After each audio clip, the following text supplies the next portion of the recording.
គោលការណ៍ទី1របស់រដ្ឋាភិបាលកម្ពុជាឯករាជ្យ$23គឺត្រូវយកប្រទេសកម្ពុជាមកជូនប្រជាពលរដ្ឋខ្មែរវិញហើយប្រជាពលរដ្ឋខ្មែរគ្រប់រូបមិនត្រូវបានដកសញ្ជាតិឡើយយើងដឹងហើយថាការពីពេលថ្មីនេះរបបឪកូនហ៊ុនសែនហ៊ុនម៉ាណែតបានធ្វើច្បាប់មួយគឺច្បាប់ស្តីពីការដកសញ្ជាតិដែលច្បាប់របស់គេគឺសំដៅមកលើអ្នកប្រឆាំងដែលនៅក្រៅប្រទេសជាពិសេសគឺលោកសំរងស៊ីនិងសហការីរបស់លោករួមទាំងខ្ញុំផងដែរដែលត្រូវគេដកសញ្ជាតិយើងរដ្ឋាភិបាលកម្ពុជាឯករាជ្យ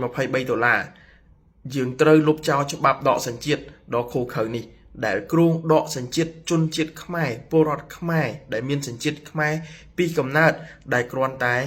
គេធ្វើនយោបាយប្រឆាំងទៅនឹងរបបឪកូនហ៊ុនសែនហ៊ុនម៉ាណែតហើយយើងដឹងហើយថាប្រជាពលរដ្ឋខ្មែរសពថ្ងៃគ្មានសិទ្ធិសម្រេចវាសនាខ្លួនឯងទេគឺឪកូនហ៊ុនសែនហ៊ុនម៉ាណែតនេះសម្រេចជំនួសពួកគាត់ដូច្នេះយើងត្រូវយកប្រទេសកម្ពុជាជូនប្រជាពលរដ្ឋខ្មែរវិញឲ្យប្រជាពលរដ្ឋខ្មែរមានសិទ្ធិសម្រេចនៅជោគវាសនារបស់ខ្លួន